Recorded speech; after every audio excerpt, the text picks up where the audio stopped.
Hello again, Rika Mason here from Eastern College, Australia, and I'm just giving you the next piece. This is, I guess, part two, um, as to what I would like you to prepare before you come to the workshop, and the way I think that the workshop would work.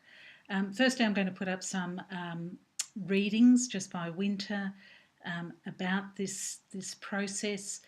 Just skim through that so that you get the idea of it. You don't have to sort of learn it off by heart, but it's quite an interesting teaching experiment or action research project that he and his students undertook some time ago. What I'm going to ask you to do, as I asked in the introduction, is for you to think about something that is important for you. This is really important, and it really doesn't matter if everybody comes with a different topic. Somebody might say, look, it's actually really important to me that children understand mathematics. I love maths. I want my kids to love maths. I don't want anyone to be afraid of maths. I want them to understand all the bits and pieces that go underneath maths. That's what's important to me. Great. Somebody else might say what's important to me is the education of our boys. We've had a lot of work with girls, and now I'm finding that sometimes the boys are not quite learning to the best of their abilities or to the best of their potentials or to the best of their interests. And I'm really, really passionate about teaching boys. Somebody else might say, I would love to teach Indigenous children. I don't know how to do it. I don't know where to go. I don't know what further learning I need to do.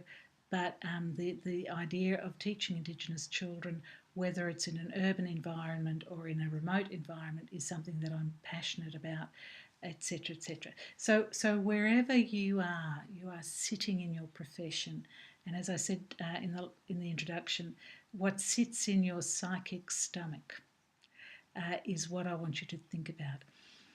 And think deeply about it. And you might think about it over a period of time, or you've thought about it for a long time. And then do something that is I'm hesitant to say a picture. We use the word artefact, dreadful word. You always think of archaeologists, but it's something that you will create when you think of this. It might be to image it, or it might be to express it in a way. And it may be painting, or it may be craft, or it may be all those things that I said before. So you identify what it is that you're passionate about, and then you show it, explain it, image it, express it in a different way rather than chalk and talk or whatever. And bring that with you. Okay, that's really important for you to bring with you. If it's going to be something like a film clip, you might want to do that. Don't do a lecture. That's the last thing we want. If you want to do a film clip with images or with a slideshow, or you're going to cartoon or whatever, bring that along with you. Perhaps put it onto a memory stick, and we can sort of put it through the data projector as we need it. 5 minutes, no more. 3, 4, 5 minutes, no more. A poem, you might want to actually just simply read it out. Or you might want to provide the text for people as well. You think about how you can bring it with you. You might simply paint a picture and bring it. That's great.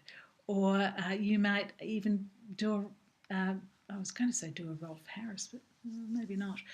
You might like to paint whilst you're talking. I don't know how you can do it. Then so you bring that all with you. You bring your thinking with you, and you bring your artefact with you. Then when we have our workshop, it really depends on how many people are in the workshop.